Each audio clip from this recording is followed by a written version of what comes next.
दुनिया में हर व्यक्ति अमीर बनना चाहता है।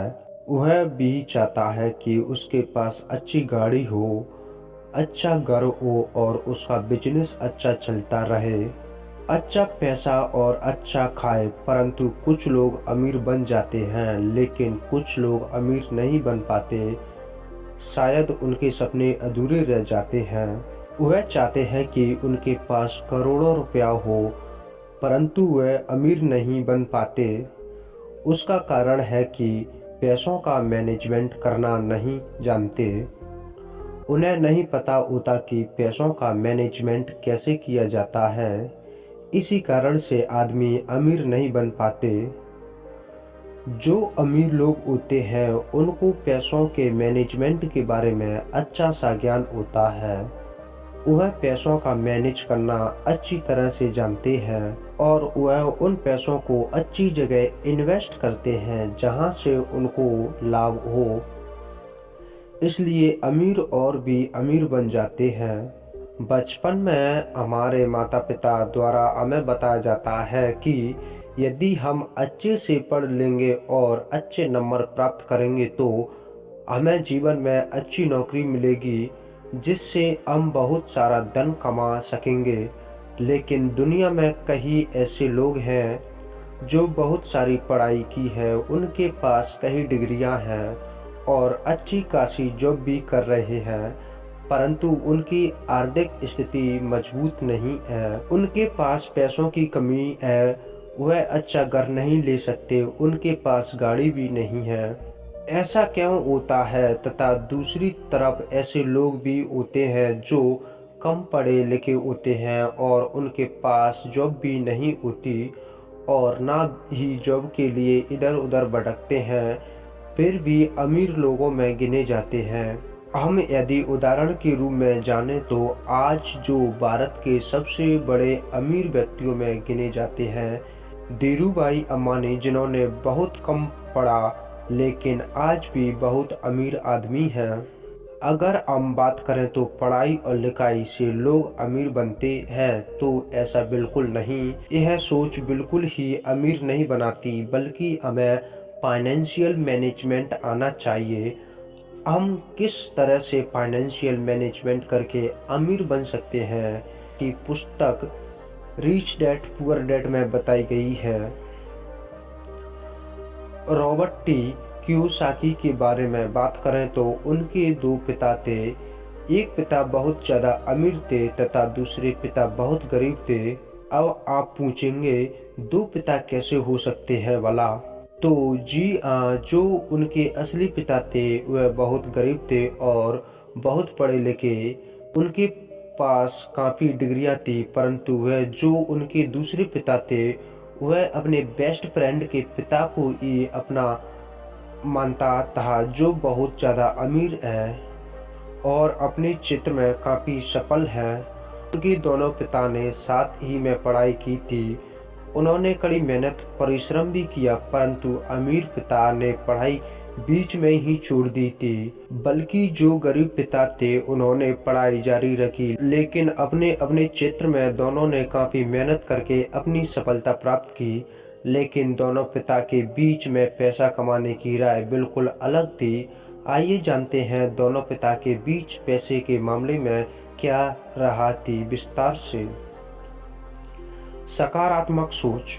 रॉबर्ट टी कियोसाकी के पहले गरीब पिता रॉबर्ट को समझते हैं कि कोई भी वस्तु या कोई भी ऐसी चीज नहीं खरीद सकता, उसके अंदर ऐसी काबिलियत नहीं है। परंतु दूसरे पिता उसी से कहते हैं, यदि तुम कोई वस्तु नहीं खरीद सकते तो उसका कारण ढूंढो कि कैसे नहीं खरीद सकते। यदि तुम्हें वह प्राप्त करनी है तो उसे कैसे खरीद सके। गरीब पिता की सोच नेगेटिव थी और वह रॉबर्ट द्वारा कही गई बातों को यहीं पर खत्म कर देते, परंतु अमीर पिता द्वारा कही गई बात प्रश्नवाचक थी। हाँ, यदि प्रश्नवाचक होता है तो हम अक्सर सोचने पर मजबूर हो जाते हैं। हमें उसके कारण को ढूंढना होता है कि हम कैसे किसी वस्तु को खरीद सकते हैं, उसे प्राप्त कर सकते हैं। यदि कोई व्यक्ति ऐसा सोचता है कि वह किसी सामान को नहीं खरीद सकता, उसका दिमाग काम करना बंद कर देता है, अर्थात उसके दिमाग में नेगेटिव विचार आते हैं, वह सोचना बंद कर देता है। यदि वहीं हम दूसरी ओर देखें कि हम उस सामान को कैसे खरीद सकते हैं, तो हमारे मन में प्रश्नवाचक चिन्ह आ जाता है कि आखिर हम इस सामान को कैसे खरीदें, और हम उस पर सोचने लगते हैं। अर्थात इससे यह पता चलता है कि हमें अपने दिमाग को नेगेटिव विचार बिल्कुल नहीं देने चाहिए, हमें सदैव पॉजिटिव विचार देने ही चाहिए, जिससे कि हमारा दिमाग हमेशा एक्टिव रहे और लगातार वह मजबूत होता जाए। जीवन में जोखिम लेना। रॉबर्ट के गरीब पिता रॉबर्ट से कहते हैं कि जीवन में जोखिम नहीं लेना चाहिए, अच्छे से पढ़ाई करना चाहिए और अच्छे मार्क्स लाकर अच्छी जॉब करनी चाहिए, और यदि तुम्हारे जीवन में अमीर बनना लिखा है तो तुम अमीर बनोगे, अन्यथा नहीं। वही दूसरी तरफ रॉबर्ट के दूसरे पिता कहते हैं, यदि तुम्हें जीवन में कुछ करना है, जोखिम अर्थात रिस्क लेना आवश्यक पड़ेगा। आप अपनी पढ़ाई पूरा करें, परंतु पढ़ाई के साथ साथ आपको फाइनेंशियल मैनेजमेंट भी आना चाहिए, पैसों का मैनेज करना आना चाहिए। हमें जीवन में संपत्ति और दायित्वों का विशेष ध्यान रखना चाहिए, क्योंकि संपत्ति से धन की बढ़ोतरी होती है, अर्थात दायित्व से धन की कमी होती है। इस पर विशेष ध्यान देना चाहिए। यदि आप जीवन में अधिक पैसा कमाना चाहते हैं और बहुत अमीर आदमी बनना चाहते हैं, तो आपको अपनी संपत्ति बनाना चाहिए, जैसे जमीन खरीदना चाहिए, सोना व आभूषण बनाने चाहिए और आदि। आप यह सब नहीं करते और आप लोन लेते हैं, गाड़ी लोन पर लेते हैं, घर पर लोन करवाते हैं, तो आप जीवन में कभी अमीर नहीं बन पाओगे, आप गरीब ही रहेंगे। रॉबर्ट के दूसरे पिता कहते हैं, यदि तुम काम करते हो तो तुम्हें उसका 0.25 हिस्सा अपने लिए रखना चाहिए, जिससे कि तुम्हारी आय प्राप्त हो सके तथा उसे खुद को इम्प्रूवमेंट करने में लाना चाहिए। गलतियों से सीख ले।